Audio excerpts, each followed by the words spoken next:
जब हमारे घर में शादी होती है तो जितनी भीड़ हमारे घर में पंगत में होती है, क्या उतनी भीड़ बारात में बचती है? नहीं बचती।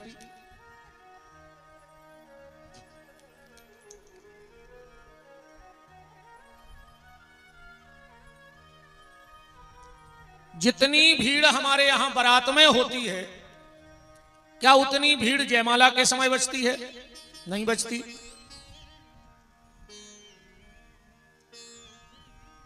और जितनी भीड़ हमारे यहां जयमाला के समय होती है, क्या उतनी भीड़ चढ़ाव चढ़वे पे बचत है? नहीं बचत। और जितनी भीड़ चढ़ाव चढ़वे पे रहते, क्या उतनी भीड़ विदाई में बचत है? विदाई में लड़का अकेला खड़ा होगा और लड़की अकेली खड़ी होगी। यही बात अपने जीवन में उतार लो। जब यहां की विदाई में कोई खड़ा नहीं हुआ, तो जिस दिन यहां से विदाई होगी उस दिन कौन खड़ा होगा? तुम्हारे सत्कर्म ही तुम्हारे साथ खड़े होंगे। ना परिवार साथ देगा, ना नारी साथ देगी। और नारी का तो ऐसा है कि हाथ की नारी भी साथ छोड़ देगी, फिर घर की नारी का तो छोड़ ही दो। बोलो आखिरी में हाथ की नारी साथ छोड़ेगी कि नहीं छोड़ेगी? तो जब हाथ की नारी साथ छोड़ देगी तो घर की नारी के लिए तो छोड़ ही दो। इसलिए भजन करो। भगवान ने तुमसे क्या मांगा बताओ? पैसा मांगा? नहीं मांगा। और भगवान के किसी आयोजन में भजन में धन खर्च होता नहीं। आप कहो महाराज कथाओं में तो बहुत खर्च होता है, तो भगवान को क्या मिला इससे बताओ? 2-5 लाख रुपए डूम वाले ले जाएंगे, क्या भगवान के खाते में डाल दिए उन्होंने? बोलो। पैसा कथा में लगा कि हमारी सुख सुविधा में लगा? ये जो सुख सुविधा है ये भगवान की थोड़ी है, ये तो हमारी सुख सुविधा है। हमको गर्मी ना लगे, ये कूलर लगे तो क्या भगवान को लगे? बोलो। ये हमारी स्वयं की सुख सुविधा पे हो रहा खर्च, और इसको हमने भगवान से जोड़ दिया। कुछ पंडाल वाले ले जाएंगे, कुछ साउंड वाले ले जाएंगे, कुछ पंडित जी ले जाएंगे, और आखिरी में कहेंगे 25 लाख का खर्च हो गया भगवान की कथा में। अब भगवान को तो जितने फूला में लगाए हुए छटक के। बोलो। भंडारा भी कराओगे तो तुम ही लोग खा लोगे, सब मिलके खाओगे कि नहीं खाओगे? बोले 20 लाख भगवान के नाम का भंडारा कर दिया। अब भगवान को क्या मिला? एक थाली में 2 लड्डू, 2 पूड़ी, सूखे आलू, थोड़ा नमक मिर्चा मिला के ऊपर से, कहा जय हो बब्बा तुम खाओ, बाकी माल हम लोग छाके। तो ठाकुर जी को क्या मिला? ठाकुर जी ने कहा ये सब तुम्हारी सुख सुविधा है, जो तुम्हें भगवान ने समर्थ बनाया इस हिसाब से करो। तो भगवान को हमें क्या देना है ये ध्यान से सुनना कथा में। ये पंडाल, ये भंडारा, ये तो तुम ही खा जाओगे। लोग कहते आज हमने हनुमान जी को 1.25 किलो मगज चढ़ाया। ईमानदारी बताओ चढ़ाया? डिब्बा ले गए, डिब्बे में डाली उंगली, और जितना इस नाखून में मगज छप गया वो आराम से निकाला और बब्बा को छिटक दिया, और तुमने 1.5 किलो मगज खाया, पिया पानी, और कुंभकर्ण जैसे सो गए। तो भैया कथा में बीच में कोई बिल्कुल डिस्टर्ब नहीं, क्षमा करियो। अब आप चढ़ाई दो, आज वो आ जाए, कितना बड़ो नेता आ जाए, क्योंकि कथा में कोई बिल्कुल नहीं। और नाराज को हुई उन्हें, हमारा स्वभाव तना खराब है जी। नहीं, किसने दे दी परमिशन? भाई देखो, नाराज ने हुई, हर 10 मिनट में एक आदमी खुआऊं ने, नहीं आऊं ने, या तो शुरू में सब आ जाएं। अब जे को आज जे आते रहो, आते रहो, आते रहो, स्वागत स्वागत में 6:30 बजे सीताराम। तो बिल्कुल कोई बुरा मानना नहीं, मेरा स्वभाव है, ये मेरी मर्यादा है व्यास गति की। शुरू में देखो हमें भी रुपया चाहिए, तो शुरू में खूब चढ़ा दे, जितने हम चुआनी ने बचा के ले जाइए, सब हमें घुदाए जाइए, जितने घर से ले आएंगे सुखे तो आखिरी में चढ़ा दे, ना पहले पैसा तो चाहे नहीं, वही तो हम बाबा बने। हमें कहो तो बैकुंठा जाने, हम तो चिल्ले रही चिल्ले आ रहे, जितने ज्यादा मिल जाए तो अच्छा है। राम कहो राम। तो ठाकुर जी को आपसे क्या चाहिए? ठाकुर जी ने आपसे सिर्फ एक चीज मांगी है, ध्यान से सुनना, और वो देना ठाकुर जी को। ये सब तो यहां की चमक धमक है। ठाकुर जी ने आपसे समय मांगा है, बस कि समय दो। और आज का आदमी भगवान को सब दे रहा है, समय नहीं दे रहा है। बोलो दे रहा है क्या समय? भगवान कहते हैं समय हमें दो, धन संसार में लगा दो, सब संसार को दे दो, पर समय हमें दे दो। और आदमी समय नहीं दे रहा। आज के आदमी को कथा को समय नहीं है, आज के आदमी को मंदिर जावे समय नहीं है, आज के आदमी को घर में रामायण पढ़वे समय नहीं है, और मोबाइल चलावे पूरी रात उल्लू से जगत रहो। पर भगवान के लाने गांव में कीर्तन बैठ जाए, जात नहीं हुई हो तुम्हारे, समय नहीं है। भगवान कहते रुक जा बेटा, तुम्हें समय नहीं है, अगले जन्म में यही कटंगी में हम तुम्हें ऐसो बना के पहुंचे हैं कि तुम्हारे ना काम ही नहीं रहे, बिल्कुल समय समय रहे।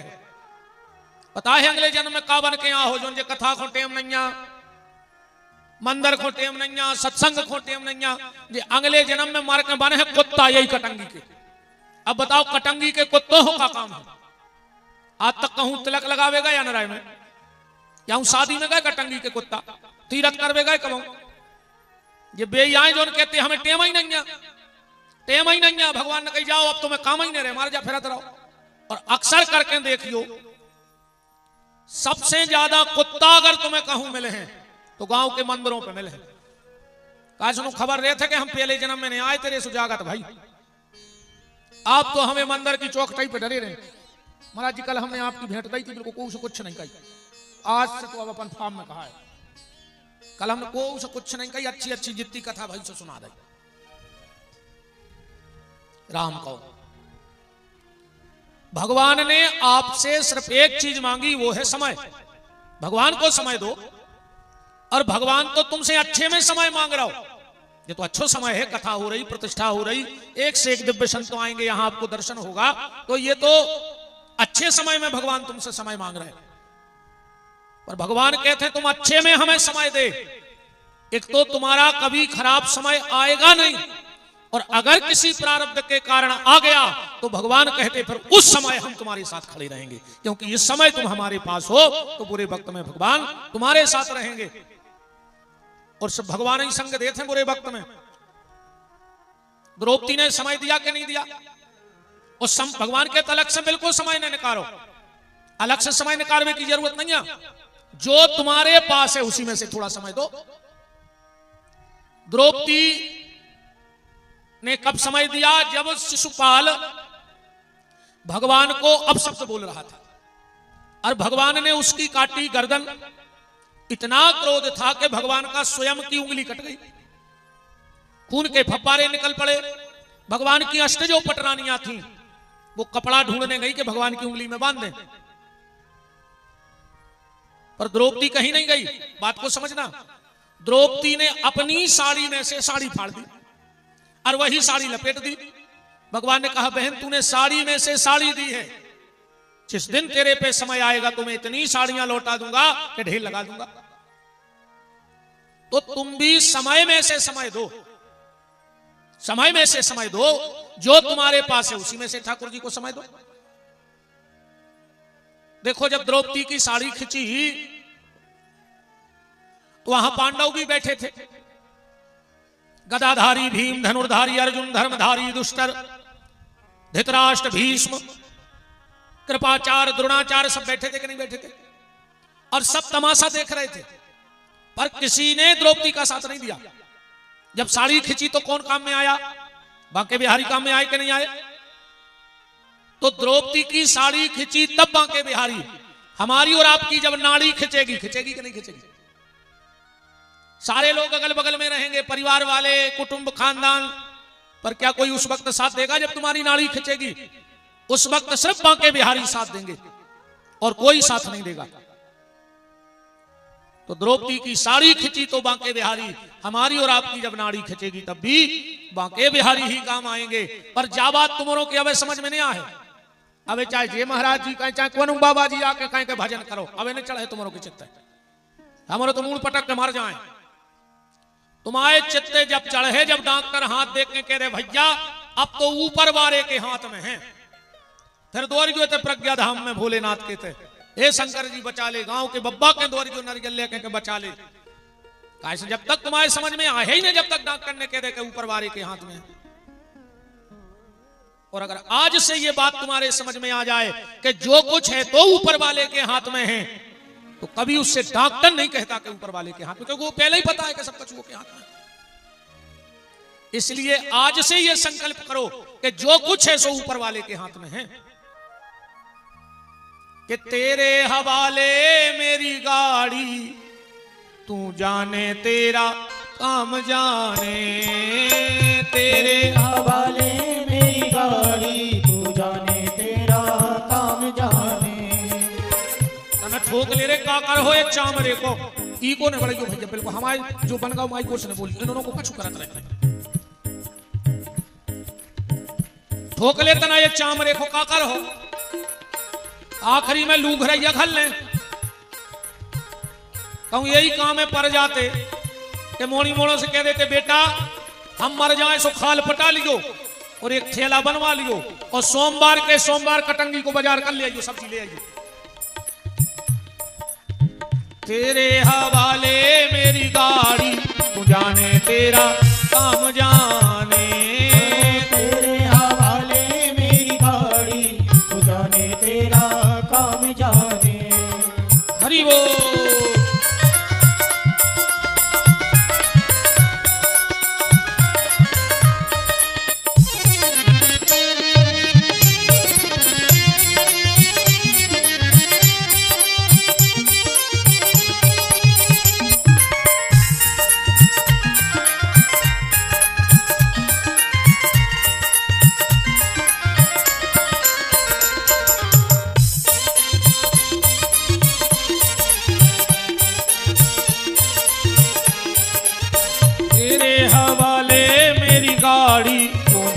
तेरा काम जाने।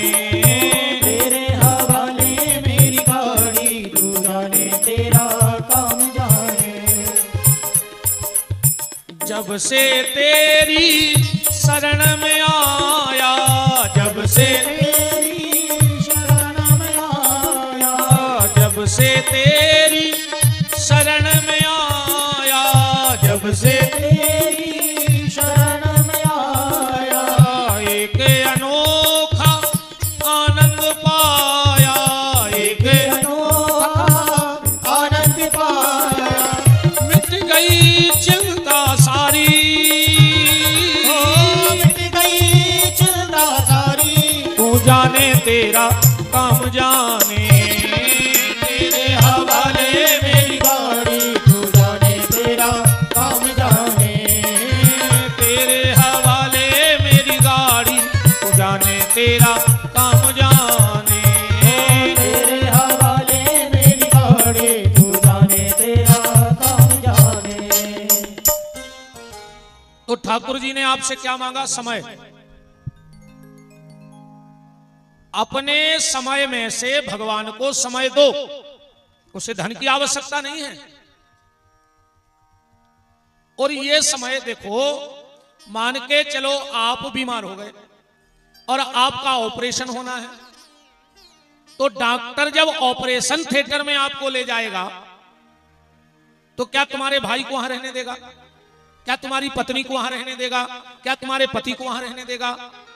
और तुम कहो हम इनके इकलौते बेटे हैं, आप ऑपरेशन करो, हम तो यहीं खड़े रहेंगे। डॉक्टर कहेगा नहीं जी बाहर हो जाओ, सबको बाहर कर देगा डॉक्टर। पर क्या तुम्हारे सत्कर्मों को बाहर कर पाएगा डॉक्टर? क्या तुम्हारे भजन को बाहर कर पाएगा डॉक्टर?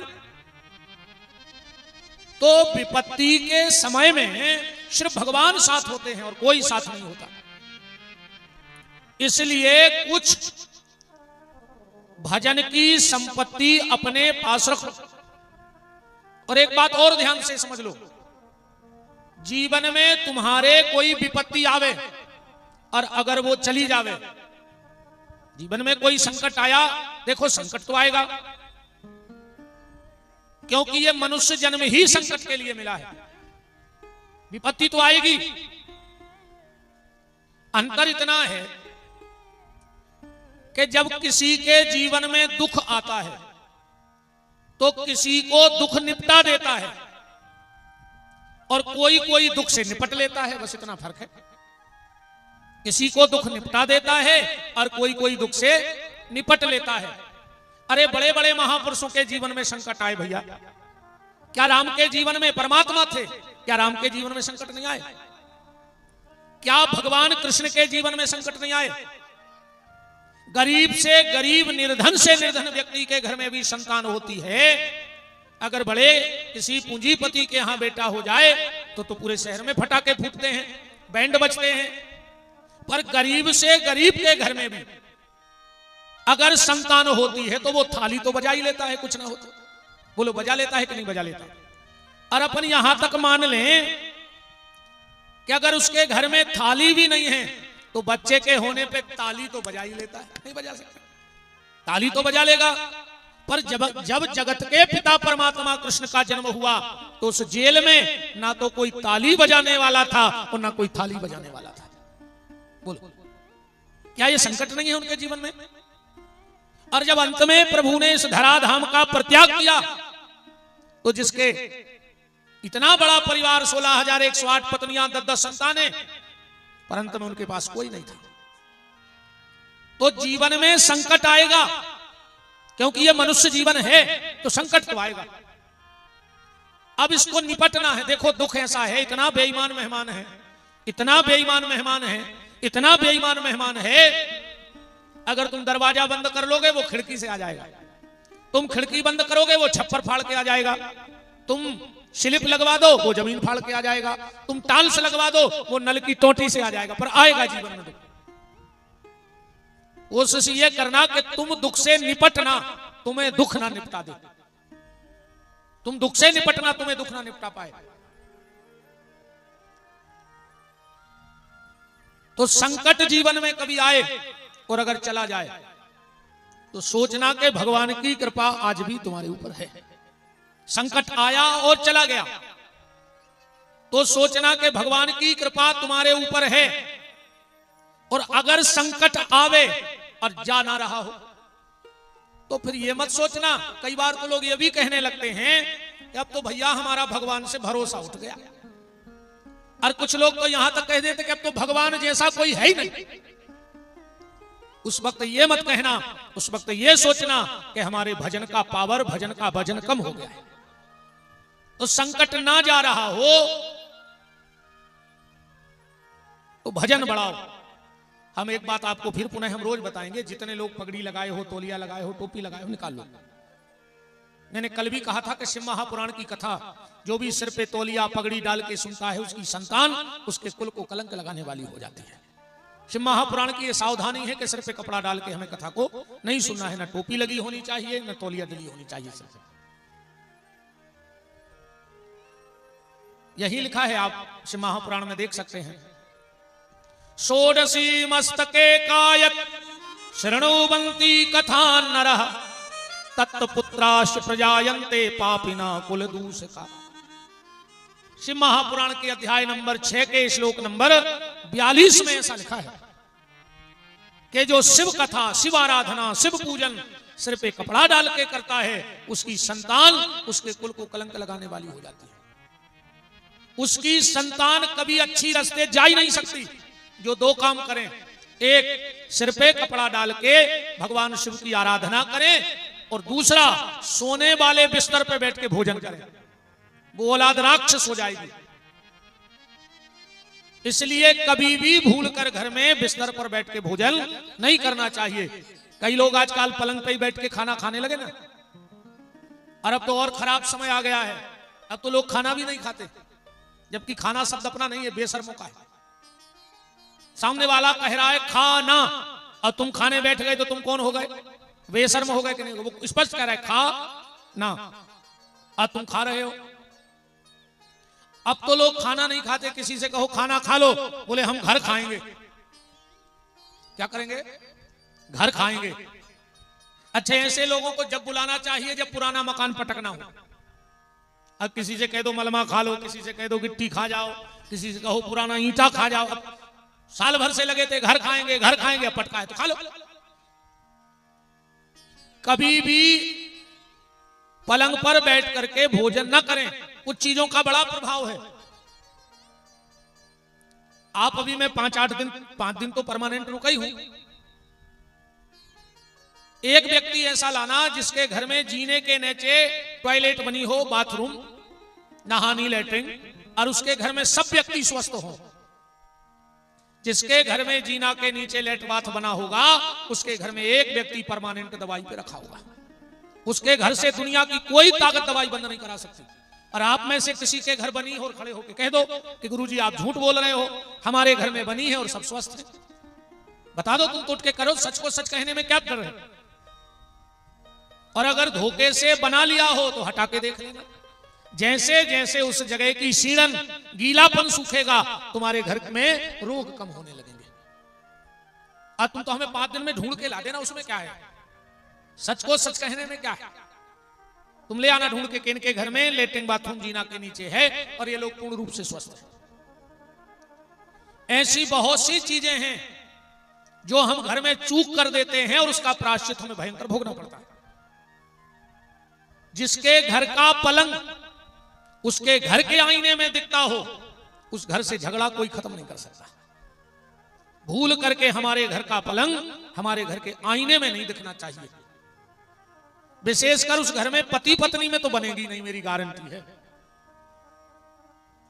पर हम लोगों को पता नहीं तो गलतियां करते रहते हैं और उसका खामियाजा हम लोग भोगते हैं।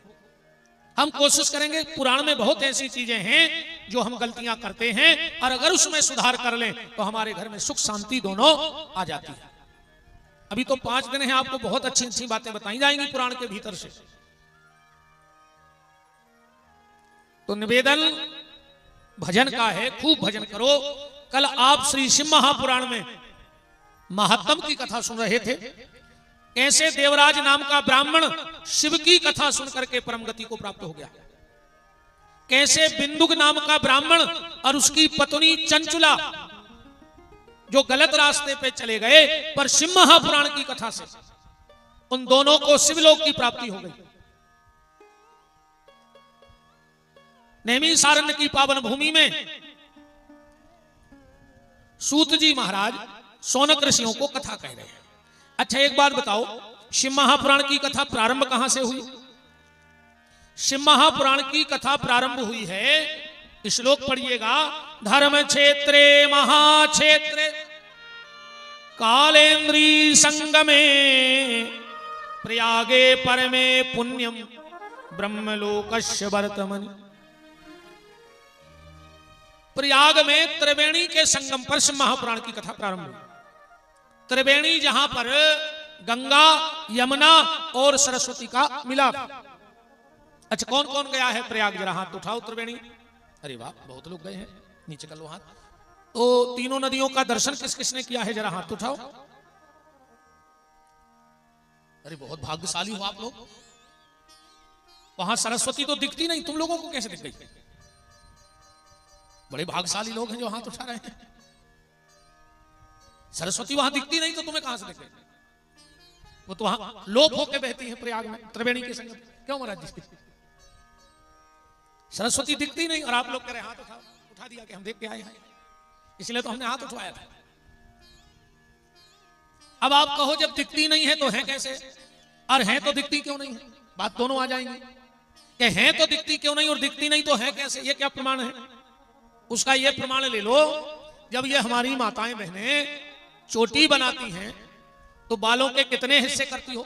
3 हिस्से करती ना चोटी के लिए। और जब पूरी चोटी गुथ जाती है तो लट बचती है 2। देखना कितनी लट बचेगी? 2। एक कहां चली गई? हिस्से तो 3 किए थे ना, और लट दिख रही है 2। एक कहां गई? वही है पर दिख नहीं रही, लोप होके रह गई उन दोनों के बीच में। ऐसे ही गंगा है और यमुना है, सरस्वती उसी चुटिया की तीसरी लट की तरह है तो वही पर दिख नहीं रही। तो नैमिषारण्य में यह कथा सूत जी कह रहे, पर कथा हुई प्रयाग में पहली बार, इलाहाबाद में। तो जब बिंदुगुर चंचला की कथा सुनाई गई तो शौनक ऋषि हाथ जोड़कर बोले, महाराज शिव महापुराण का नियम क्या है? अगर कोई व्यक्ति अपने घर में कथा कराना चाहे तो उसका क्या नियम है? सूत जी महाराज कहते, ध्यान से सुनो, शिव महापुराण के कुछ नियम हैं। बोले क्या? सबसे पहले जैसे कहीं भी भागवत जी की कथा हो या राम कथा हो, मंच पे कुछ हो चाहे ना हो, पर तुलसी का वृक्ष जरूर होना चाहिए। और हम तो कहते हैं मंच पर नहीं, तुलसी को तो एक काम करो, आंगन में तुलसी का क्यारा जरूर रखो, गले में एक तुलसी का दाना जरूर पहनो, और घर में तुलसीदास की रामायण जरूर पढ़ा करो। जिसके आंगन में तुलसी, गले में दाना तुलसी का, और तुलसीदास की रामायण जिसके घर में पढ़ी जाती है, उसके घर में कलयुग का प्रवेश नहीं होता। अब विशेषकर हमारी जो बेटियां बैठी हैं, वो तो जरूर तुलसीदास जी की रामायण पढ़ा करो। अब पुष्प वाटिका की कथा पढ़ा करो। 5 दोहे हैं, नियम बनाओ कि हम रोज 5 दोहे पुष्प वाटिका के पढ़ेंगे। अगर पिता के घर में बेटी रामायण का पाठ करती है पुष्प वाटिका का, तो उस पुष्प वाटिका के प्रभाव से उसको बड़ा सुंदर घर और वर दोनों मिलते हैं। अकु रामायण ने पढ़ी तो चाहत हुज्जो फिलम्बारो, वो मिले है चिलम्बारो। हाँ, फिर ध्यान रखियो, फिर फिल्म वाला नहीं मिलेगा, सीधा चिलम वाला मिलेगा, कोई गंजेड़ी भंगेड़ी मिलेगा। आजकल कई लोगों ने शंकर जी को बदनाम कर दो कि गांजो पी के गंजेड़ी, ऐसी सत्यानाश करे हैं। शंकर जी बनने तुम्हें गांजो पी के, तो शंकर जी ने तो जहर खाओ तो तुम सेल पास खाओ, हम तुम्हें जब जाने। अकेले गांजे की चिलम ठोक ली, शंकर जी बन रहा है। शंकर जी तो सांप लिपटाए, तुम 2-5 गोहेरे ही पकड़ ले पहाड़ में से। अरे राम, अरे ना भगवान शिव गांजा पीते हैं और ना भगवान शिव भांग पीते हैं। भगवान शिव भांग भी नहीं पीते, ये तो लोगों ने बदनाम कर दिया। मैं चैलेंज करके कह रहा हूं, कोई बता देवे कि भगवान शंकर कहां भांग पीते हैं। हमारे पंडित जी बैठे हैं, यजुर्वेद में जब हमारे आचार्य विद्वान भगवान शिव को भांग चढ़वाते हो तो क्या कहते हो? विज्ञम धनु कप्रदिनो विशल्यो बाणवामुतो अनेशन, मंत्र तो यही है। आखिरी में क्या बोलते हो? श्री भगवत साम्ब सदा शिवाय नमः विजया स्नानम समर्पयामि। स्नान होता है कि पीने के लिए बोलते हो? स्नान के लिए बोला जाता है। भगवान शिव भांग क्यों लगाते हैं शरीर पे? पीते नहीं है, सिर्फ भांग का लेप लगाते हैं शरीर पे। क्यों? क्योंकि भगवान शंकर ने हलाहल विष पिया, तो भगवान शंकर को बहुत जलन होती है शरीर में, और भांग बड़ी ठंडी होती है। कभी आप करके देखना, कभी कभी हमें कोई शरीर में चोट नहीं लगती, फिर भी ऐसा लगता है इतने अंग में आग सी लगी है। कभी पेट में, पीठ में, पांव में, ऐसा नहीं लगता कि बहुत जलन पड़ रही थी हिस्सा में। आप कभी थोड़ी सी भांग रख देना वहां, 1 मिनट में आपको आराम लग जाएगा। भगवान शंकर भांग का लेप करते हैं, पीते नहीं है। पर इन गंजेड़ों भंगोड़ों ने ऐसो बदनाम करो है शंकर जी को। कछु कछु कहते हैं गांजो पिए में भजन में मन लगा। तो जो पहले के ऋषि मुनि महात्मा का सब ऐसा ही हते, जो हजारों साल खड़े रहे एक पांव पे, अच्छी 2 चिलम ठोक लेते, शंकर जी प्रकट हो जाते। क्या जरूरत होती 10,000 वर्ष तपस्या करने? इनको भजन जन में मन नहीं लगे गंजेड़ों को, इनको नहीं रहे ठोस। समंदर में डरे हैं, जब झक्की सी खुली, कई गौरी शंकर सीताराम पार्वती तो टुन्न में कौन हाथ पकड़ के घरे करे आओ। अब उनको होश ही नहीं आ कि हम घरे आ गए, पलका पे सो रहे गौरी शंकर भी ज्यादा। हम तो मंदिर ही नहीं, घर वाली नदी अच्छी खींच के घूटी सो जा गली के लिए चुपचाप सो रहे, फिर होश आई कि हम तो घरे आ गए। ये हालत लोगों ने कर दी भगवान की। धर्म को न जाने कैसे प्रस्तुतिकरण कर दिया लोगों ने। अरे राम, क्या होगा साहब? तो भगवान शिव की कथा के नियम बताए गए। सबसे पहला नियम देखो, भगवान की कथा 3 प्रकार से होती है। कोई भी कथा हो, राम कथा हो, शिव कथा हो, कृष्ण कथा हो, सबसे पहले भाव। जब तक तुम्हारे भीतर भाव नहीं जगेगा तो आप भगवान की तरफ भागोगे ही नहीं। तो सर्वप्रथम तो चाहिए भाव, और उसके बाद चाहिए निश्चय। और वो भी ऐसा नहीं दृढ़ निश्चय। निश्चय तो सबका है, पर दृढ़ निश्चय, अटूट प्रतिज्ञा, जो टूटे ना, अटूट श्रद्धा परमात्मा के प्रति। टूट गई तो फिर अटूट काय की, और अटूट है तो टूटेगी नहीं। और तीसरी है भगवत कृपा। बिना भगवान की कृपा के कोई काम नहीं हो सकता।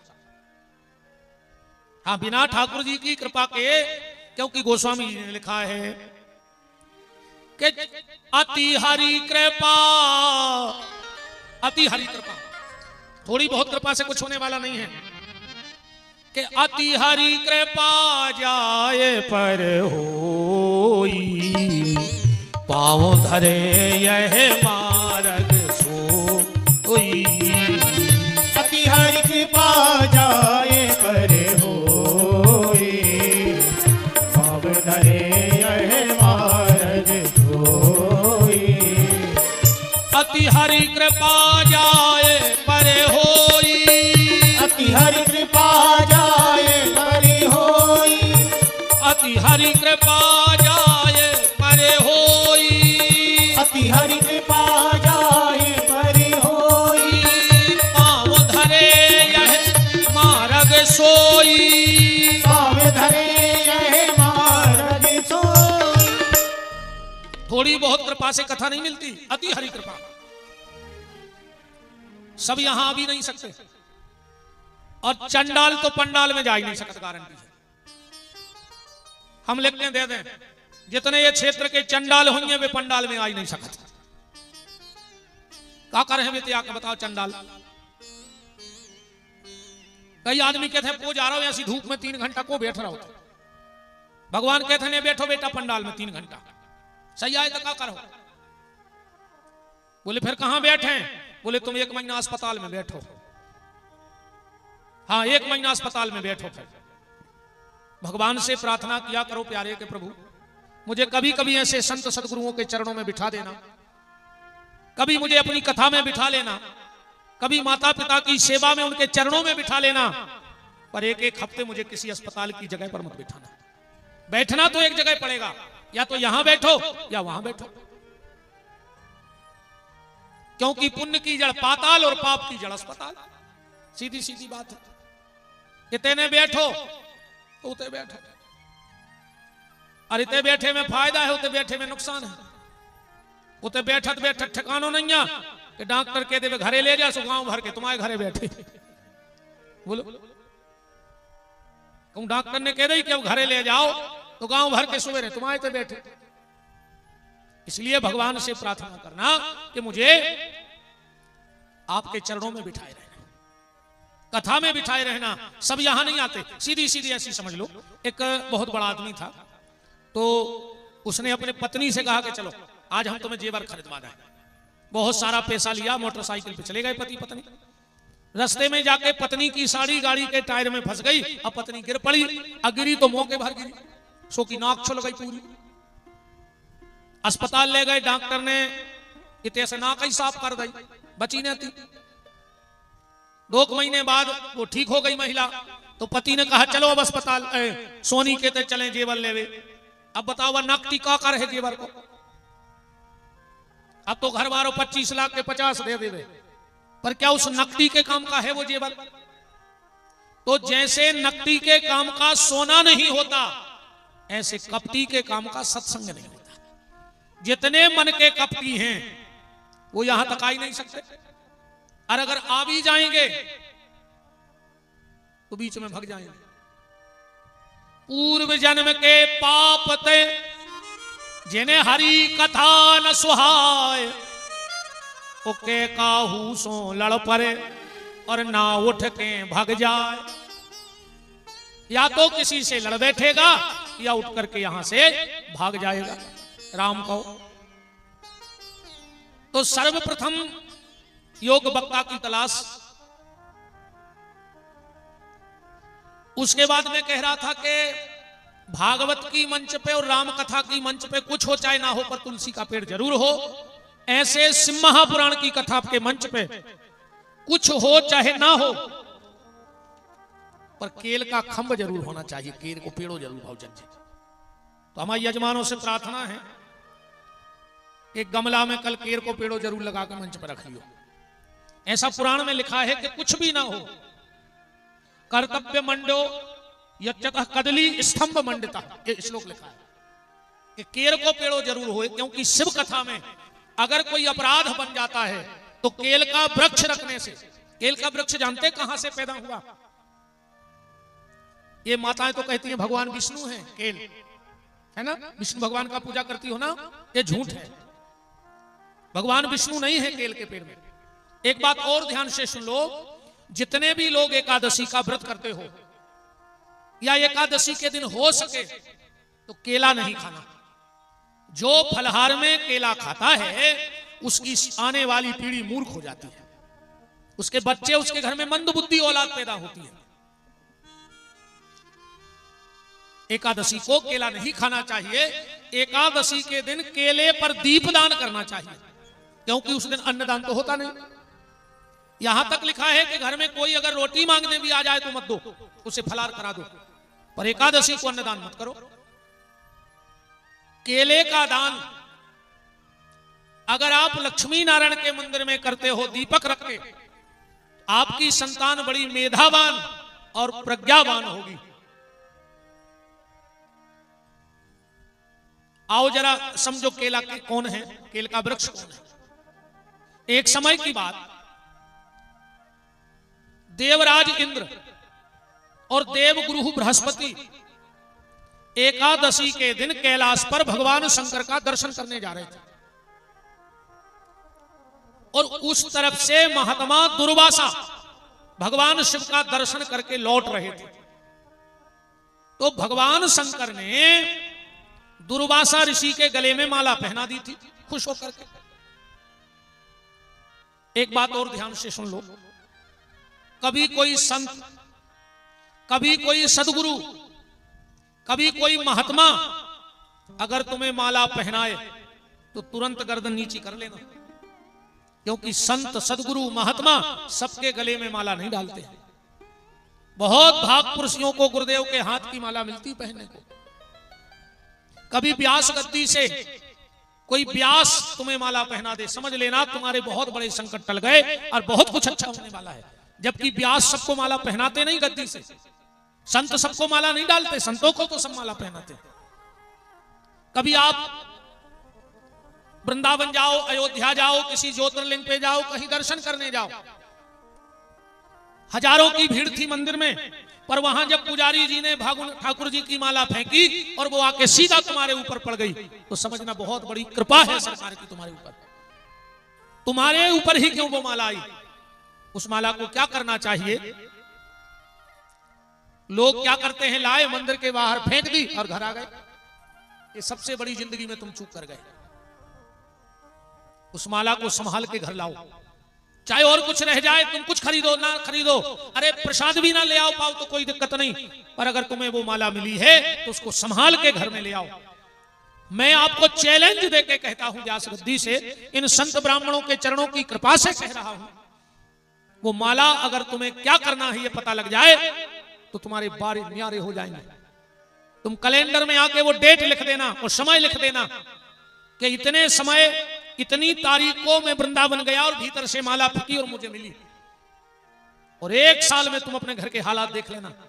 बस क्या करना है तुम्हें उस माला का ये पता होना चाहिए। हम लोग वहीं फेंक के चले आते हैं। अब ये तो हम आगे बताएंगे कि माला का क्या करना चाहिए, अभी तो यहां आओ। दुर्वासा ऋषि ने माला पहन ली भोलेनाथ के द्वारा और बड़े प्रसन्न थे कि आज मुझे देवादिदेव महादेव ने अपने हाथों से माला पहनाई है, अब तो मेरी जिंदगी बदल जाएगी। तो कैलाश के शिखर से उतर रहे थे दर्शन करके, और यहां से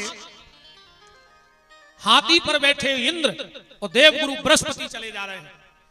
दुर्वासा ऋषि ने देखा हमारा राजा आ रहा है इंद्र, तो सोचा कि ये माला उतनी मुझे आवश्यक नहीं, हम तो साधु संत हैं, हमें वैभव का क्या करना। क्योंकि एक बात और ध्यान से सुन लो, जब तुम्हारा वैभव ज्यादा बढ़ने लगे, जब तुम्हारा वैभव ज्यादा बढ़ने लगे इस मार्ग में, साधु के मार्ग में, तो समझ लेना कि भगवान अब तुमसे रूठ गए हैं। के मठ मंदिर और संपदा जब आवे भरमार, तो समझ लियो वा साधु से रूठ गयो करतार। अब भगवान तुम्हें माया में फंसा रहे हैं और अपने से दूर कर रहे हैं। माया में फंसाकर भगवान अब तुम्हारी परीक्षा ले रहे हैं कि तुम कितना माया में फंस रहे हो। तो दुर्वासा ऋषि ने विचार किया कि हमें तो आवश्यकता है नहीं किसी चीज की, पर ये मेरा राजा है, मेरा चेला है, अगर इसको भगवान शिव का प्रसाद मिल जाए तो अगर राजा प्रसन्न होगा तो प्रजा प्रसन्न होगी। तो दुर्वासा ऋषि ने वो माला देवगुरु बृहस्पति के गले में इंद्र के गले में डाल दी। अब इंद्र तो भैया पद के मद में अभिमान में चूर चूर था। उसने विचार किया कि ये फक्कड़ बाबा अपनी पहनी पहनाई माला मेरे गले में डाल रहा है, ये जानता नहीं शायद कि मैं देवताओं का राजा इंद्र हूं। पर वो दुर्वासा को भी जानत तो कि ततज्ञा है बाबा, अगर नाराज हो गया तो सब सीताराम, तो तब तो कुछ नहीं कहा।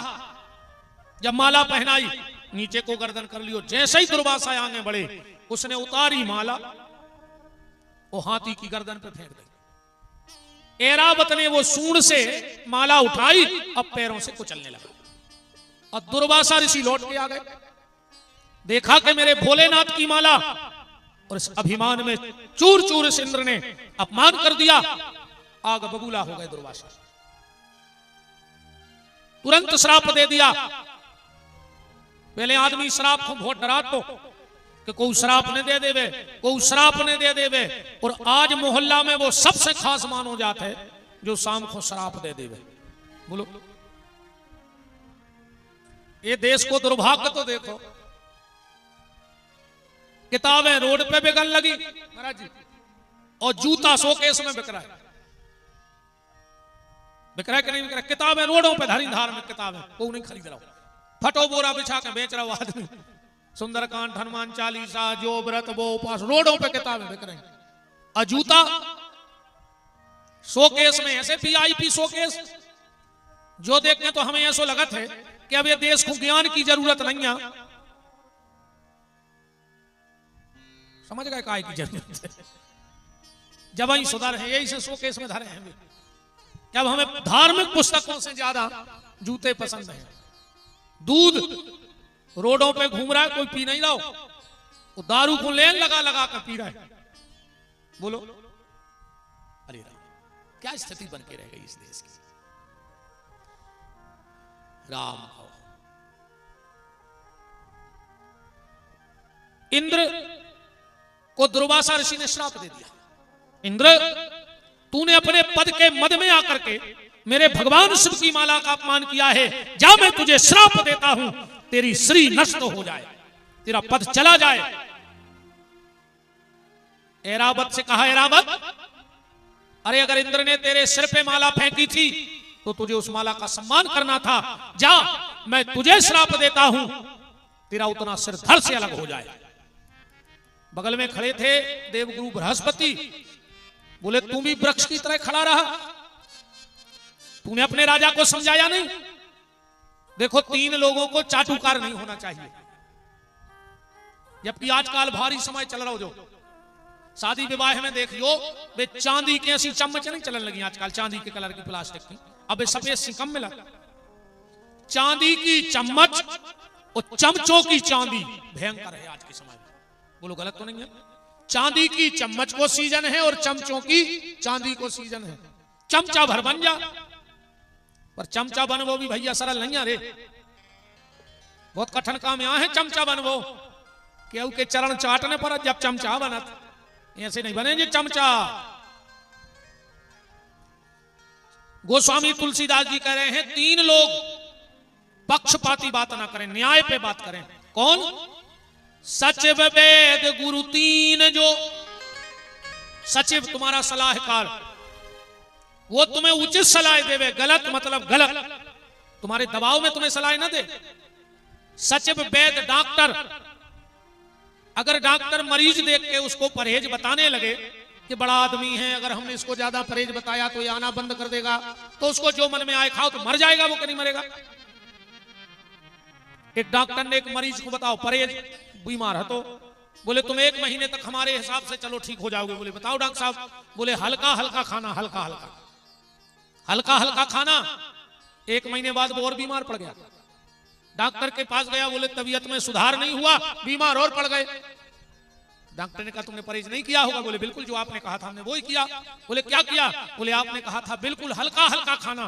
बोले तुमने क्या खाया? बोले हमने पूड़ी, समोसा, भजिया, आलू गोंडा। बोले हल्का है? बोले जब कड़ाही में डालते तो ऊपर यही तैरता था, तो हमने सोचा यही हल्का भोजन है जो डूब नहीं रहा है। सचिव वेद गुरु, तुम्हारा गुरु, अगर गुरु ये सोच ले कि चेला पैसे वाला है और हम अगर इससे ये कहेंगे कि ये गलत है तो ये हमारे यहां आना बंद कर देगा। अरे कर दे तो लाख बार कर दे, जिंदगी ना आओ, तुमसे थोड़ी हमारा चल रहा है, हमारा तो हमारे परमात्मा से चल रहा है। हम तो जो सत्य है वो कहेंगे। तुम्हें बुरा लगे कल से मत आओ। और क्या करोगे बताओ? तुम्हें बुरा लगेगा कल से आओगे नहीं। कथा कराने वालों को बुरा लगेगा, अगली बार कराएंगे नहीं। इससे ज्यादा क्या कर लेंगे हमारा? बोलो, तुम्हें बुरा लगेगा तुम कल से आओगे नहीं, और आयोजन वालों को बुरा लगे अगली बार बुलाओ नहीं। पर बोलेंगे सत्य। और ये व्यास गद्दी ही अगर मुंह देख के कथा करने लगे तो सही बात कहां होगी बताओ?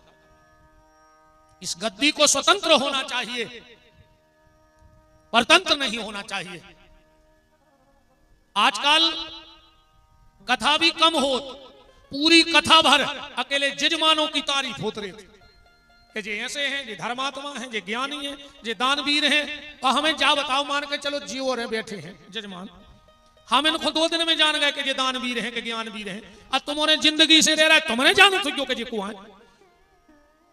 बताओ, हम मंच से कहें कि तो बहुत बड़े धर्मात्मा हैं, तो इनको सील ठप्पा लग जाए धर्मात्मा को। हम तो 7 दिन बाद भाग जाए, इनको तो बीच ही में रहने, तो असली कर्म तो तुमने जाना तो इनके ये जे हैं का। व्यास गद्दी से कथा कम और जजमानों की प्रशंसा चाटुकारता ज्यादा होने लगी। सत्य को सत्य कहो, फिर देखो तुम आनंद। महाराज जी, सत्य का एक आपको अच्छा एक दिमाग में उदाहरण आया। एक सेठ ने एक तोता पाला, बहुत ध्यान से सुना। तोता बहुत प्रेम करता था अपने, सेठ अपने तोते से बड़ा प्रेम करता था, बड़ा प्रेम करता था।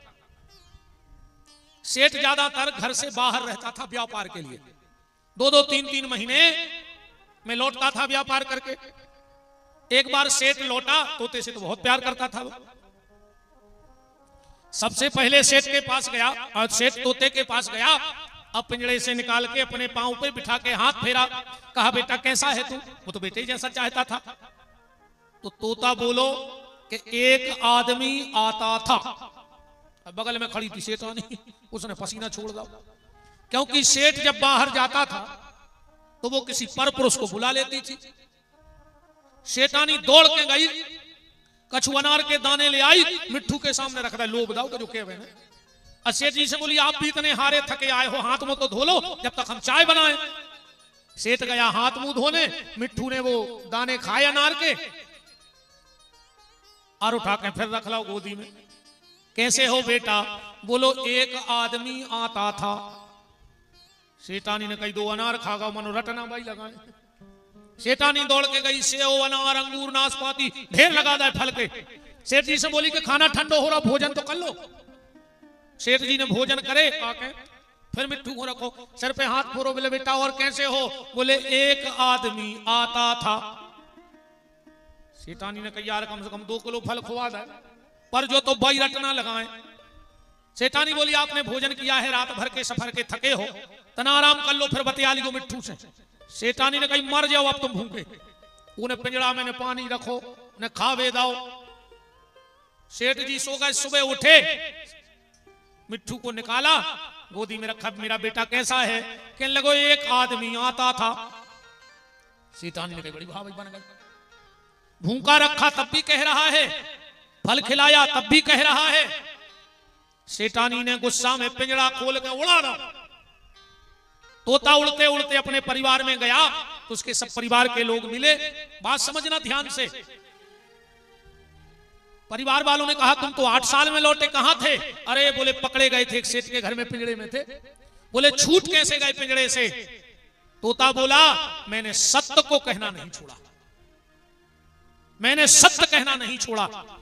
मुझे लोभ दिखाया गया, मुझे प्रताड़ित किया गया, मुझे कष्ट दिया गया, मारा गया, फिर भी मैंने सत्य बोलना नहीं छोड़ा, इसलिए आज पिंजरे से मुक्त हो गया और ईमानदारी से वो तोता है आत्मा और इस पंच तत्व के पिंजरे में कैद है। इसको लोभ दिया जाएगा, लालच दिया जाएगा, पर कोशिश करना कि सत्य बोलना मत छोड़ना। सचिव वैद गुरु तीन जो प्रिय बोलई भयास, राज धर्म कर तीन कर होए बैग ही नाश। सत्य बोलना मत छोड़ो। तो दुर्वासा ने कहा बृहस्पति ये राजा था तो था, पर तुम इसके गुरु हो, तुम्हें तो इसे समझाना था। मैं तुम्हें भी श्राप देता हूं, तुम वृक्ष बन जाओ। एकादशी का दिन था, देव गुरु बृहस्पति खड़े खड़े वृक्ष बन गए और वही वृक्ष है केल का पेड़। देवगुरु बृहस्पति कौन बने? केल का वृक्ष।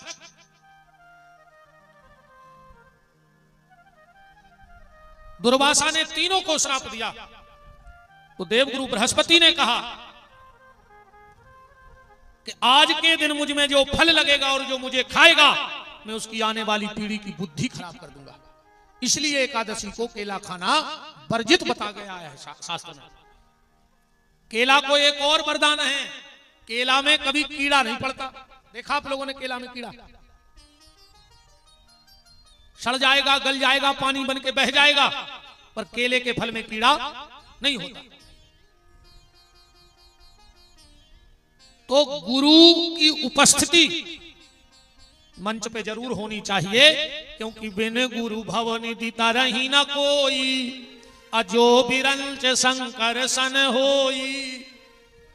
और शिव महापुराण में तो ऐसा लिखा है कि जिसने गुरु दीक्षा ना ली हो उसको शिव पुराण की कथा सुनने का अधिकार ही नहीं। जिसने गुरु मंत्र न लिया हो उसको शिव महापुराण की कथा सुनने का अधिकार नहीं है। बोलो वृंदावन बिहारी लाल की जय। अब बात आती है, जैसे कुछ लोगों ने दीक्षा न ली हो तो बोले एक काम करें, जितने दिन कथा सुने उतने दिन, या हो सके तो देखो हनुमान जी को गुरु बना ले। कैसे आजकल आदमी कहते हैं कि अब हमारी उन गुरु जी में श्रद्धा नहीं है, इन गुरु जी में श्रद्धा नहीं है, तो हनुमान जी को गुरु बनाए। अच्छा वो कोई भी कारण है, गुरु जी हर की भी बागत भाई है कि गांव गांव गुरु जी फिरे, वो कहें दीक्षा ले ओ, तुम न रखे जाओ चाहे स्वर्ग, हमें तो धोती कुर्ता देव। तुम्हें जहां मन हो सो मर जाइयो, अच्छो धोती कुर्ता भले आओ, मैं को मंत्र भाई दे रहा है। एक और नया भी अभी सिस्टम चला है, जौन बड़े से बाबा जी आए और आदमी ने नारियल और दौड़ लगाई गुरु बनावे। महापात की हो जाओ, दरिद्री हो जाओ, वो इतना ध्यान से सुन लियो, उतना ही से तुम्हारा सर्वनाश चालू हो जाए। कितने बड़े गुरु जी हुए जिनने तुम्हें दीक्षा दी, हमारी बात करा दे तुमसे। जिंदगी में गुरु मंत्र सिर्फ एक बार लेना। मंत्र गुरु जिंदगी में एक, शिक्षा गुरु जितने चाहे हो जाए, कोई दिक्कत नहीं है। देखो तुम्हारा जन्म कितनी बार हुआ? एक बार हुआ। मरोगे कितनी बार? एक बार। तो ये भी आत्मा का जन्म है, वो एक ही बार होना चाहिए। जन्म देने वाला पिता कितना है? एक ही बाप होता ना जन्म देवे वालों। ऐसा ही गुरु भी एक ही भावचर्य, जो आत्मा को जागृत करे, जो अंदर की प्रज्ञा को, जो अंदर की चेतना को जागृत कर देवे। प्रज्ञा का मतलब होता है अंदर, बाहर की दुनिया का वैभव नहीं। हम प्रज्ञा आश्रम में बैठे हैं, प्रज्ञा का मतलब है जो आध्यात्मिक चेतना को जागृत करे, वो प्रज्ञा है। बाहर की व्यवस्था क्या है नहीं, पर भीतर की व्यवस्था सुचारू हो। शिक्षा गुरु कई हो सकते हैं, पर मंत्र गुरु एक रखना। कई बार लोग हमसे कहते हैं महाराज जब हमारे गुरु जी तो गए, तो क्या हम दूसरा गुरु बना लें? तो बाप मर जाए तो दूसरा बाप भी बना लोगे, या पापा नहीं है तो दूसरे पापा ढूंढ लाएं? बातें बहुत कड़वी हैं। जब पिता एक है तो गुरु भी एक ही होना चाहिए। हम लोग वैभव देख के, अच्छा कई बार लोग कहते हमारे गुरु जी छोटे हैं, उनके गुरु जी बड़े हैं। गुरु कभी छोटा बड़ा नहीं होता, गुरु तो सिर्फ गुरु होता है। कई बार कहता है उनके गुरु जी हल्के हैं, हमारे बड़े हैं। गुरु बड़ो हल्को होता ही नहीं है। तो कटंगी के बाजार की यमियां आए यहाँ में बिक्रा के लिए बड़े हैं जी हल्के हैं से गुरु हल्के बड़े होने लगे। गुरु क्या है? तुम्हें गुरु ने दिया क्या है? एक मंत्र दिया था ना तुम्हें। अब मंत्र भी कोई छोटा बड़ा होता है क्या? अरे आश्रम छोटा बड़ा हो सकता है गुरु जी का, गुरु जी का बाह्य वैभव छोटा बड़ा हो सकता है, गुरु जी की कार छोटी बड़ी हो सकती है, पर मंत्र छोटा बड़ा नहीं होता।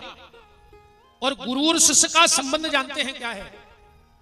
जब पति और पत्नी दो से एक होते हैं हरे मंडप में, तो एक ग्रंथि बंधन होता है बीच में, एक गांठ लगती है बीच में, लगती कि नहीं लगती?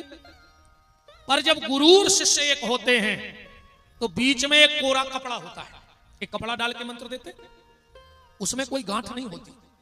गुरु और शिष्य के बीच कोई गांठ नहीं होनी चाहिए। गुरु भी छली कपटी ना हो।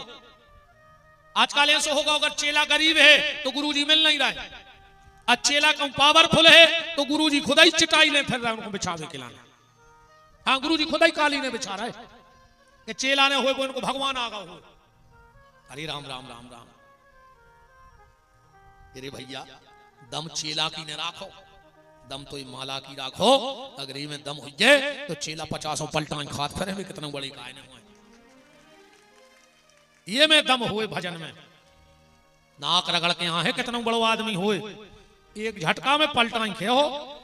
माला में दम हुए। कभी चेला का माल मत देखो। गुरुजी हरे आजकल माल वारो चेला ज्यादा देख रहा है। ये माल वारो चेला हो सो खुदा ही लाई फिर चाय के पियो भैया। और गरीब को पाँव नहीं परन दे रहे, वो बेचारो बारे ठाणो श्रद्धा लाए कि तना दर्शन नहीं हो जाता। और जितने जे पैसा बारे रहे जे तुम्हारे स्वार्थी जे तो चमक धमक खोया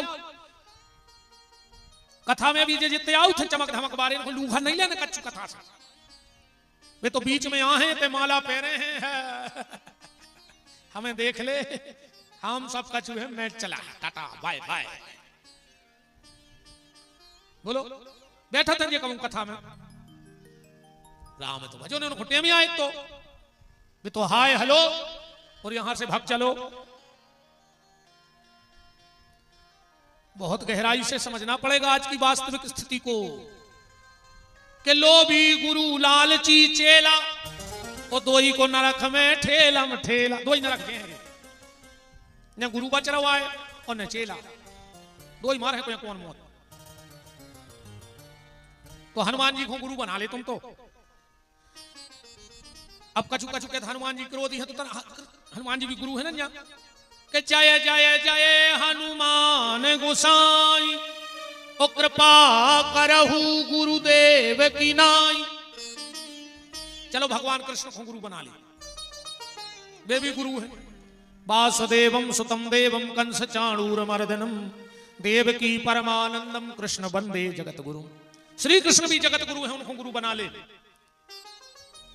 उनको नहीं बनाने तो भोलेनाथ को गुरु बना ले, ये भी गुरु है। रामायण में लिखो है भवानी शंकरऊ वंदे।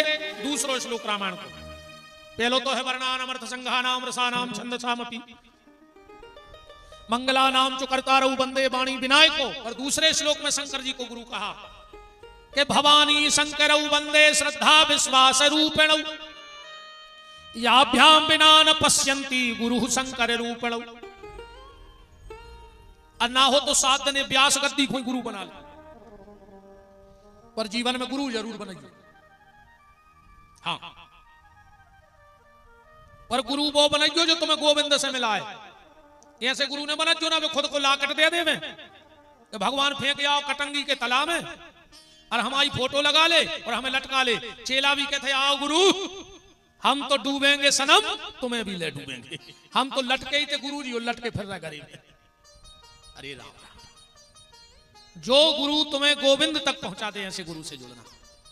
एक माता जी मिली हमें एक कथा में, 65 साल उम्र हुई है। बोली गुरु जी दीक्षा दे, तो हमने कहा नहीं दे भाई, हम खुदा ही चेला है, हम खुदा ही मारा था, हम कौन सोच समझा दे। अच्छा मैं बताऊँ एक आदमी को बांध दे पाइप से और एक को बांध दे ए से। अब ए से कहो कि वो खुद छोड़ दे और वो से कहो कि वो खुद छोड़ दे, वो छोड़ दे। अब तुम हमसे कहो कि हम तुम्हें मुक्त कर दें, हम खुदा ही मारा था, हम खुदा ही बंधे, हम तुम्हें कहां से छोड़ दें। बंधन से तो वो छुड़ाएगा जिसके बंधन छूट गए। हम खुदा ही बंदे। हमने कहा माता जी कौन नाती पोतों दीक्षा? तुमने कहा बोले हाँ गुरु जी हम ही बोले। हमने कहा 65 साल 70 की उम्र लग रही, दीक्षा नहीं लाई? बोले ले लाई थी। हमने कहा तो फिर क्या ले रही? बोले हमने जोन साल दीक्षा लाई हमारी शादी हो गई। हमने कहा उसका दिक्कत है। बोले हम लौट के गए माए कैसे गुरु जी मर गए। हमने कहा फिर? बोले फिर हमारे पति के गुरु जी हते हमने उनसे ले लाई, 1 साल में भी मर गए। हमने कही तो तीसरों का हम बेचारे हो, हम खटक गए का तुम्हें? तुमने 2 गुरु जी से दीक्षा लाई सो 2 ही मर गए 1 साल में, अब हमसे ले ले हम और मार जाए। हमने कहा एक तो हम देता ही नहीं है, अब मना ही हो तो अब और ही नहीं देना 1 साल के हम बात। कि सबसे सुंदर सबसे प्यारा है भोले का नाम, ऐसा कर्म करा दे रे बाबा हो जाए बेड़ा पार, कभी तेरा द्वार न छूटे भोले का नाम न छूटे। कभी तेरा द्वार न छूटे भोले का नाम न छूटे। कभी तेरा द्वार न छूटे भोले का नाम न रूठे। कभी तेरा द्वार न छूटे भोले का नाम न छूटे। सबसे सुंदर सबसे प्यारा है भोले का नाम, सबसे सुंदर सबसे प्यारा है भोले का नाम। ऐसा कर्म करा दे रे बाबा हो जाए बेड़ा पार, कभी तेरा द्वार न छूटे भोले का नाम न रूठे। कभी तेरा द्वार न छूटे भोले का नाम न रूठे। हरि बोल।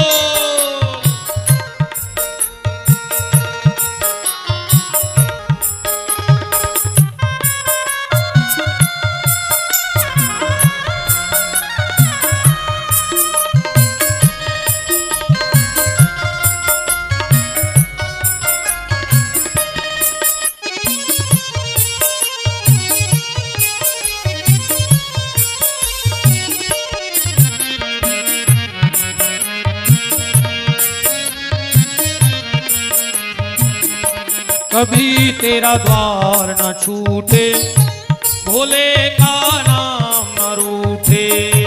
कभी तेरा द्वार न छूटे भोले का नाम न रूठे।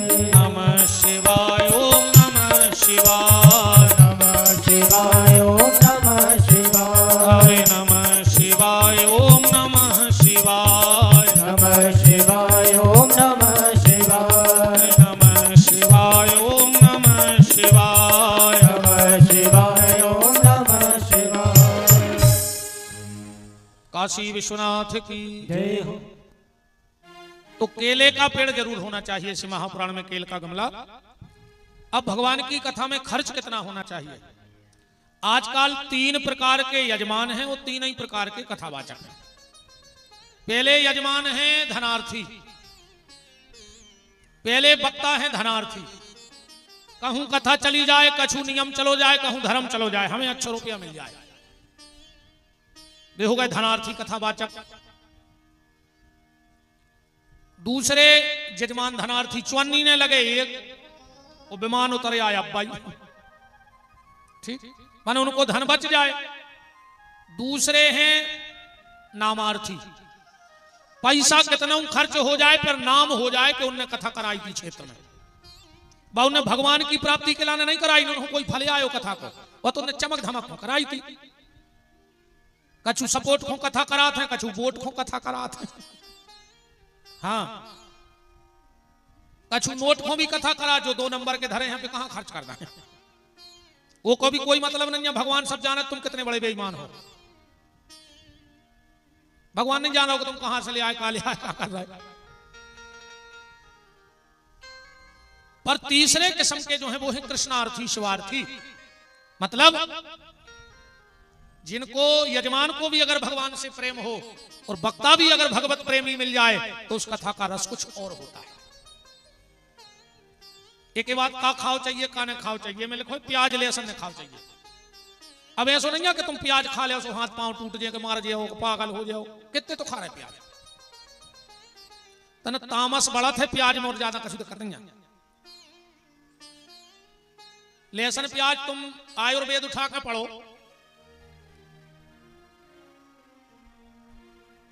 आदमी जो फूल फेंक देते रहे ऊपर सुबह चिपक जा जटाओं से खुजाते हैं, आदमी जानत महाराज को जुआ फरे। हाँ महाराज जी फूल भर दे सुबह खुजाते हैं, हम पीना करे तो बैठे बैठे देखो जी आदमी जानत के जुआ फर गए इसको खुजाते रहे तो बैठो बैठो कथा में। चलो मन फारी भी हुई तो मैं बात तो बन गई अपनी नहीं राम का। अरे बात तो बनाने वक्त आया मैं तो हम जैसी घूमे ऊंची घूमे अपने हाथ में तो सब कुछ है। आयुर्वेद में लहसुन को अमृत माना गया। दुनिया की ऐसी कोई दवाई नहीं जिसमें लहसुन न डलता। अगर तुमने दवाई खाई है तो लहसुन खाई, बिल्कुल गारंटी है। जिसने दवा खाई उसने लहसुन खा ली, या फिर दवाई न खाओ। देखो भैया प्याज में तो दोष नहीं आ रही, और हमने तो कई आदमी देख लाए प्याज खाते नहीं है और प्याज में आधी कटंगी खा गए हुए, आधी कटंगी खा ली हुई उनने। और प्याज को कहो हर पुणे जा रहे होते वृंदावन के घर में भूखी बैठी अम्मा, ओ प्यास में मर गओ बाप, ओ भज्जा हर पुणे खो जा रहे दे पर कम्मा की आस। का मतलब कर रहे बताओ बाप भूखो मार गाओ मत आई रो रही बेहो तो पुणे को दो ही जने परिक्रमा दे रहे। क्या वो आदमी कुंभ गए थे रे, अब बहुदत्ता से 6 साल से अलग रह रहा है, बोल नहीं गए। गंगा जी गए थे तारे पे मार जाओ गली में क्या आऊं ऐसे नहीं जाएगा बरभान इतने गुआरी घाट हर पुणे को दाए हो दौड़े रोज को जा रहा है माली गया और बाबू से कह रहा है घुड़ गया मार जाओ मुंह में कीड़ा पार के मारो हो ऐसे ने मारो कुछ न कर लेने से पुराने ने जी बाबा ने जी बाबा हम तो कहते ना चक्कर लगा रख जो कुछ नहीं हो मार जाओ। सबसे पहले माँ बाप, सबसे पहले माँ बाप। जब तुम माँ बाप ही से प्रेम नहीं कर पाए तो का बाबों से प्रेम करो, का संतों से प्रेम करो, का भगवान से प्रेम करो। पहले माँ बाप, सबसे पहला माँ बाप। तो ब्याज ने खज्जो मार जाओ और जितने जी ब्याज खाते हैं मैं गारंटी का हम लिख के नहीं दे रहा, तुम्हारा खबर कर ली आखिरी मेरे लाख हुआ लगा था बहुत ही खराब मारा था ये तड़प तड़प के ब्याज बारो सी तो मारा ही नहीं सकता। हम चैलेंज दे दे ऐसा नहीं हो सके कि वो बैठो बैठो कहीं कि अब तो अपन कुर्सी पे देखते हैं आए थे ऐसे तो धर्मात्मा पुरुष मारा थे कहीं कहा के लगे अब बैठे थे यार पता ही नहीं पड़ो समझियो ने जिंदगी में कुछ गलत नहीं करो। आज जीवन कहीं कहा है लगे 3 दिन वेंटिलेटर पे धरे फिर डॉक्टर ने कहते घरे ले जा फिर अब फिर ले गए। समझ लियो कि जो वो पूरो नहीं लग जाए जब तो कमाओ है जो मन नहीं रहा है भज्जा इतना ही कोई तई चुका के जे है भज्जा काय से जे ने जो करो भोग ने तो तई कर तना टेम लगा थे ऐसो टेम लगा। देखो एक बहुत बड़े मंत्री ने नेता ने एक सिपाही को डांटो लाख सामान खड़े करके सिपाही को। अब सिपाही का कर तो बेचारो मंत्री माने मंत्री बेचारों ने खींच करके सुना रहो। अब गुस्सा तो को भी बहुत आई सुहाव घरे सुने पत्नी को लाख सामान मंत्री की गुस्सा कौन पे उतारी अपनी घरवाली पे। अब बाप बेचारी रोटी बना रही उन्हें सोची सुबह अच्छे गए थे आप और लोटे लाल। अब पत्नी का करे बेचारी सो लड़का पड़ रहा तो रोटी तो बनाई रही थी हाथ में लाई थी बेलना उन्हें ले जाकर लड़का में 4-5 बेलना दाए। अरे यार उन्हें सोची मम्मी अच्छी बैठी थी हमने क्या कर दो मम्मी को, मम्मी ने हमें बिना वजह बेला मारे। अब अच्छा लड़का का करे मम्मी को तो लौट के मार नहीं सका सो मसाले पी सबको रखो तो पत्थरा लुढ़ गया। उन्हें उठाई बाहर सो रहा तो कुत्ता सोने लिया कुत्ता में दाई उन्हें मम्मी की गुस्सा कौन पे उतार दी कुत्ता पे।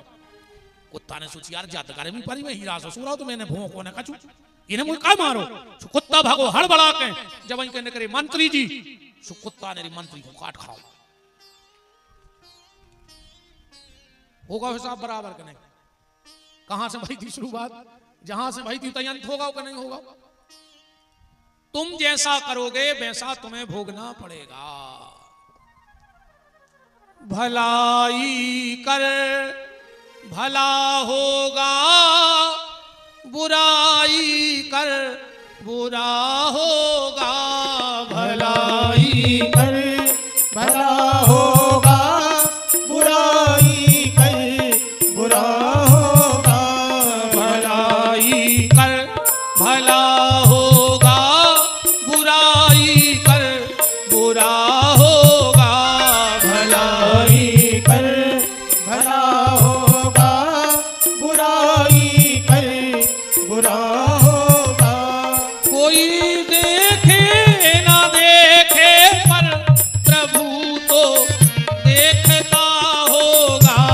भलाई कर भला होगा, बुराई कर बुरा होगा। भलाई कर भला होगा,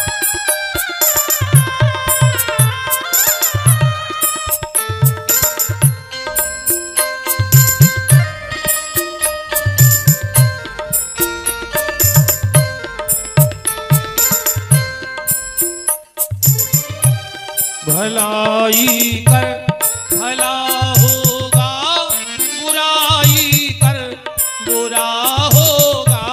भलाई कर भला होगा, बुराई कर बुरा होगा।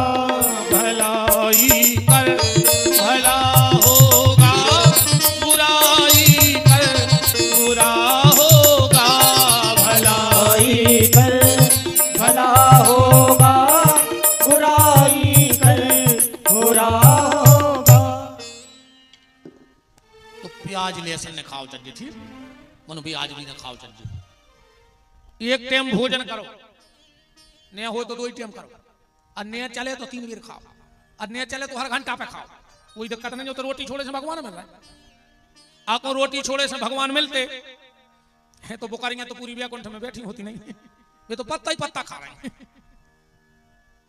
बताओ, उपवास करना है तो अन्न का तो करो तो ठीक है, नहीं कर पाओ तो नहीं है। उपवास करना है तो इस बात का करो कि आज हम किसी को जवाब नहीं देंगे, आज हम किसी का बुरा नहीं सोचेंगे, आज हम किसी से बुरा नहीं बोलेंगे। आज हमारा मंगलवार का व्रत है, आज हमें कोई कितनी भी गाली दे जाए पर हम जवाब नहीं देंगे। सो रोटी खा नहीं रहे, लड़वे खो भाई तैयार हो जाओ। व्रत में सबसे पहले त्याग किन चीजों का हो? काम, क्रोध, लोभ, मोह का। अब वो जकड़े बैठे कहीं रोटी खा नहीं रहे, अरे ऐसे इन और जैसे उपास तो करते हम जिंदगी जैसे जे करते हैं व्रत, हम ऐसे पूरी जिंदगी को रोटी छोड़ दें। आदमी अच्छे से अच्छो भोजन करे तो कितो कर ले 100 रुपया को खा ले, ठीक 2 ही टाइम में 200 हो गए। अब नवरात्रि में 1800 में 9 दिन अच्छे कर दे, अच्छो माल खा गए। अब जो कहते हैं ये बार हमने 9 दिन अन्न को दानो नहीं खाओ, और किराने वाले को बिलाओ 18,000 को। बताओ 20 किलो तो अकेली चिप्स खा ले 2 पी का, 14 किलो साबुदाने खा लाए, 18 लीटर दूध पी गई, 26 किलो सेव खा गई। कहीं गुरुजी अन्न को दानो खाओ नहीं, जो नहीं उपास को मतलब नहीं है। सुनो ही व्रत, यही विधि बीते बरस 7 बार ला गया हार। उपास करने तो पर 24 घंटा में किलो 1 गिलास गैया को दूध पियो चाहिए, जो आए उपास कर ले। ऐसो खूब भोजन करो, का पता अगले जन्म में कुत्ता बने उन्हें मिली ऐसी लगी थाली। हम तो 2 ही टाइम खाते हैं, का पता अगले जन्म में मिलो कि नहीं मिलो। गधा बने तो 4 चार हैं, बेलवा बने, घोड़ा बने, हाथी बने, का बने भगवान। अब आदमी बने अच्छा भोजन कर ले, भगवान मौका दो। बस इतो ध्यान रखियो कि जितनो भोजन करो उस तन्नक ज्यादा भजन करत रहियो, भोजन नुकसान करे नहीं सकता। अगले पेट ही नहीं भरत रहियो, भगवान खावे तो दे। बिल्कुल भजन न करियो तो भी खावे दे भगवान। हमारी चैलेंज हम गारंटी दे रहे हैं।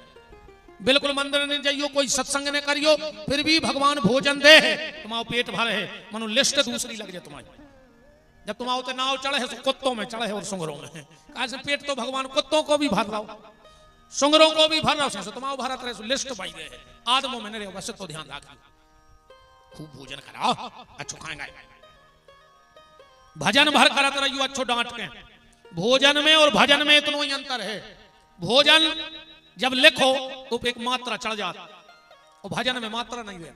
मतलब भोजन करो मात्रा में और भजन करो बिना मात्रा में। कैसे में मात्रा ही नहीं लगी तो बिना मात्रा करो। आदमी को जो 3 बातें हमारी जिंदगी खबर रख बहुत फायदा में रहो। आदमी को इतना नहीं खाना चाहिए जितना वो खा सकता है। आदमी को तो ही खाओ चाहिए जितना पचा सकता है। ठीक, इतना मत खाओ जितना खा सकते हो, इतना खाओ जितना पचा सकते हो। संबंध इतने मत बनाओ जितने बना सकते हो। संबंध उतने ही बनाइयो जितने निभा सकते, जितने निभा पाओ उतने बनाओ।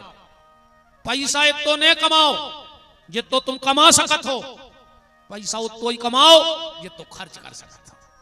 आजकल कई आदमी हमारे से कहते हैं गुरुजी हम तो इतने फंस गए हैं अब खावे को तकते हम नहीं, जहर खा ले मर जा। और नहीं तो उसी व्यवस्था है, इतनी ऊंची ऊंची टोरियां हैं, रात में चढ़ जज्जो सिर के भर सरा जो सुने चेनो मारा जी भूसरा मर जा करे ऐसे जीदा हो के खावे को तकते हम नहीं। कौन बाप को कमा के धर रहा है मैं तो तुम जा बताओ। पेट में खा नहीं रहा है, पीठ पे बांध के ले नहीं जाने, और कहीं खावे को टेम नहीं, गधों भाई दिन रात लगे हो। तेरी पेट ही में खा ली तुम्हारे हाथ बोई दे। तुम मर गए पूरी जिंदगी बेईमानी कर करके, अमोड़ा को सिसिया फंसा पाओ तो साल खान में बेच माच के तई बाबा हो जाए। लग तो जगह बड़ी है, महाराज जी गलत करो तो बताओ। ये से भैया तुम आओ पैसा रे तुम उपयोग कर ले ना, जिंदगी भर तुम कमे हो, तुमने एक कुर्ता में जिंदगी काट दी, मर गए तुम नहीं। फटी धोती प्यारी फटी पनंगे प्यारे फिरे, और जैसे ही तुम मरे सो घर भर के जे रसगुल्ला कटंगी के तुम ऐसे फेमस जे और बड़े बना तुझे तो फिर मारी में जब जिंदा में इतने हैं तुम्हारे में तो इतना बना तुझे फेमस ही रसगुल्ला जा। पूरे दारू खोर रिश्तेदार खे हैं रे तुम्हारी कमाई, ध्यान रखियो तुम मर गए भूखो जोर तई रहे, और जो जाजात जोर रह जाए ऐसी गत हो तो फिर सुनो। ऐसा एक महात्मा जी गए रसगुल्ला ले आवे दुकान पे, बोले 1 किलो रसगुल्ला दे, दुकानदार तोलन लगो रे जोनवा हुए कुत्ता। सो दुकानदार ने उठा कर डंडा कुत्ता के मुंह में 10-12 दे, वो कहीं कहीं कहीं करे उतना ही घरों भागे। महात्मा हंसन लगे। दुकानदार बोलो रसगुल्ला बेच भी वालो कि कैसे महात्मा हो तुम, हमने कुत्ता मारो तुम हंस रहे। महात्मा बोले तुम हमारे चक्कर में नहीं पड़ो, हमारा रसगुल्ला तो हल्दे सो हम जाए। बोले नहीं तुम हंसे कैसे, बोले बेटा तुम सुनने पे, बोले सुनाओ। तो बोले जो कुत्ता तुम्हारा बाप है, पूरी जिंदगी रसगुल्ला खावे नहीं आओ तो वो दुकान देख भी आओ तो काज जब मर गाओ जिंदगी भर जा दुकान बना उन्हें कुछ चक्कर वही नहीं, न मंदिर गाओ न तीरथ गाओ न गुवारी घाट गाओ, पूरी जिंदगी दुकान ही में बिदो रहा सो मन लग रहा होता ही सुमार के बनो कुत्ता। सुबह आओ तो दुकान कैसी चल रही सो तुमने वो घुमारो ऐसी का तुझे प्यारे तुम्हारी दुकान में तुम्हारी घोटो वांग ले जन्म में ऐसा कछु भजन पूजन कर ले, कछु अच्छो कर ले, जे में फायदा है। और जो पूरी जिंदगी पैसा इकट्ठो करा तो पता है मार का बनत ने, जिनने चुन्नी का दान करी ने पुण्य ने कोई रोटी खवाई ने पानी पियाओ, ये तो जोरत रहे ने खुद को उपयोग करो। महाराज जी पता है का मरत बनत मार जी बनत सुंगरा, तुम तो देख लियो सुंगरा जहां ठाड़ो हुई है उतई की जमीन खोदा था, वो कहूं सीधो नहीं, वो तुम चुंद मांगता इधर काज खबर रहत के मैं कहूं गड़ा आओ तो अगले जन्म में, अब खबर है ना कहां गड़ा उसको जहां ठाड़ो उतई खोदत रहत मार के सुंगरा बनो। ध्यान रखियो, अरे अपनी संपत्ति रे खाई ले कम से कम तो अच्छे भोजन करो। तो पैसा इतना मत कमाओ जितना कमा सकते हो, पैसा इतना कमाओ जितना खर्च कर सकते हो। पर आज को आदमी सब भूल गओ, हाय पैसा हाय पैसा हाय पैसा। फिर आज के आदमी को तो यह लग रहा हो कि पूरे मर जाते और हम ही बचते अकेले, पूरी जायदाद हमारी हो जाती। बताओ अच्छा जो ही नहीं लग रहा कौन कौन की मूल काट रहे हैं, कितनों कमा लाए। अरे पूरी जिंदगी धन धन धन काय बोले धन, पापा रोटी खा ले बोले धन, बिटिया बोली पापा रोटी खा ले बोले धन, भैया बोलो तो ना 2 मिनट बैठ ले बोले धन, घरवाली बोली पानी पी ले बोले धन, बाप ने कही था ना तो बेजा बोले धन काय बोले पूरी जिंदगी करो धन धन धन, और 1 पैसा के कागज पे 1 पैसा की स्याही ने छाप दो फलानी तारीख को भैया को निधन। अब धरे रहो धन बोलो इतने ही होने अपन लगे धन धन धन काय घर के लिखवा देने धन तना करो उठरे घर के मैंने पर जब कोई के घरे कोई मारा थे सो लगा घर के 10-12 मार जे चढ़ चढ़ बैठा तुम्हारी महाराज पे, 6 आदमी तान रहा है, वो तो बैठा रहो, फिर गिर पड़े। और आधा घंटा बाद जो मारे घटा में लू घिरा दाऊ, कहने लगे अब इलाहाबाद को का करना है, ग्वारी घाट को पूजे है, कार्ड और डाराई दे सो जे को वाह है सो इताई के इताई दे। अब तुम्हारे जा रहे तेरे संगे कूद जाते चता में, हम तो जब जानते होता ही धुरंगी हरी दुनिया। बताओ अच्छा ऐसा ही होत नहीं होत, जे के घर को मारा सो चढ़ चढ़ बैठा तुम्हारी महाराज पे, वो मरो मरा भी कछु तो इतने नोटंकी बाज रहे थे बाप से 6 साल से धूप लग रहे तो भेर बंद हो, तो बाप मरो जब पूरे इकट्ठे हो गए सो की छाती पे चढ़ बैठो, पापा बोल का नहीं रहे, पापा बोल, 6 साल से भेर बांधे तो बाप से पापी, अब सबके सामने श्रवण कुमार ये बन रहा है। बताओ पापा भी परे परे करे बेटा यही से मर गए कि तुमने बोला थे, तुम बोला करे थे तो 2 साल और को जिंदा रह जाते।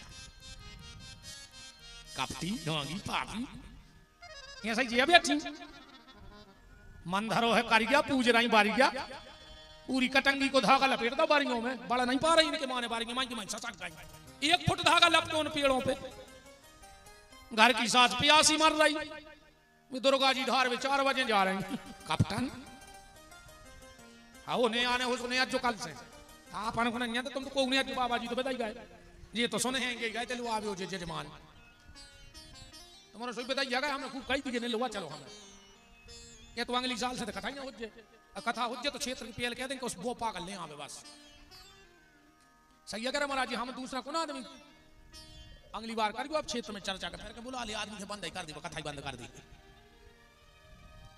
ने आने हो सुने आज जो और का कर ले आ होई ने तने जजमान से भर भी उगार नहीं बिगाड़ ने तो के घरे रुके ना बुखा भी ने मारे जंगार में है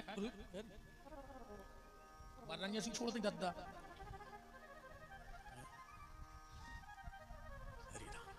अच्छे प्रेम से रहो, बहु दद्दा की सेवा करो, जो यह सब कछु फिर कथा अच्छी लगे, परिवार में प्रेम हो जाए, भैया भैया में प्रेम हो जाए, मनोराम है तो भजो बोले फिर कितना खर्च हो बातें पे चल रही थी। विवाहे यादृशम का हम परिकल्प, भगवान ने देखो जोन लायक बनाओ हुए भगवान के उत्सव में उतना खर्च करो चाहिए, जितना हम विवाह में खर्च करते हैं उतना ही हमें भगवान के उत्सव में खर्च करो चाहिए। अब कोई के 10,000 में ब्याह हो जात और कोई के 20,000 के लिए फटाका फूट जाता। भगवान ने देखो जे समर्थ के अनुसार बनाओ हुए उतना खर्च करना चाहिए। विवाहे यादृशम ताहं चित्तम संक कार्यमेव हि अन्या चिंता विनिर्वर्या सर्व शोक कलोक। ये सारे नियम बताए जा रहे हैं। और एक बात और सुन लो, विशेषकर हमारे यजमानों की पत्नियां, और फिर जिसको मौका मिले वो करे, न करे तो आप लोग जरूर करो जो कथा के यजमान बने हो। कहते हैं जो शिव महापुराण की कथा के सामने गैया के गोबर से चौक बना देती हैं माताएं, चौकोर चौक लगा के उस पर रंगोली डालती हैं आटा हल्दी से, तो कहते भगवान, इसी ग्रंथ में लिखा है कि भगवान शंकर की ऐसी कृपा उन माताओं पे होती है कि उनको कभी अपने बेटे को मृत्यु की सैया पे नहीं देखना पड़ता है। ये आशीर्वाद भगवान शिव देते हैं। जो माताएं शिव पुराण के सामने चौक बनाती हैं गाय के गोबर का, तो उन माता पिता के सामने कभी उनकी संतान इस दुनिया से विदा नहीं होती। और दुनिया के हर माँ बाप की इच्छा होती है कि हम अपने बेटे के कंधे पे जाएं। बोलो ऐसा कोई माँ बाप है जो ये चाहे कि हम अपने बेटे को कंधा दे दें, हम बैठे रहें, माँ बाप बच्चे मर जाएं? ये महाकाल है। अकाल मृत्यु वो मरे जो करे कर्म चांडाल का, और मौत उसका क्या बिगाड़े जो भक्त हो महाकाल का। इसलिए हम तो कहते आज से ही प्रारंभ भी कर देना, पर कल जब आओ तो थोड़ा सा गोबर हल्दी और आटा ले आना। तो यहां ऊंची व्यवस्था ना हो तो चाहे एक लकड़ी का कुछ रख लेना, एक चौड़ा सा पत्थर रख लेना, पर चौक जरूर लगाना। और जब चौक लगाओगी तो फिर अपन अड़के भोलेनाथ से कह दे, का कहने कि कर लूंगा दो बातें, कर लूंगा दो बातें उस काल के आगे, वो काल क्या करेगा महाकाल के आगे, वो काल क्या करेगा महाकाल के आगे। सब लोग गाओ।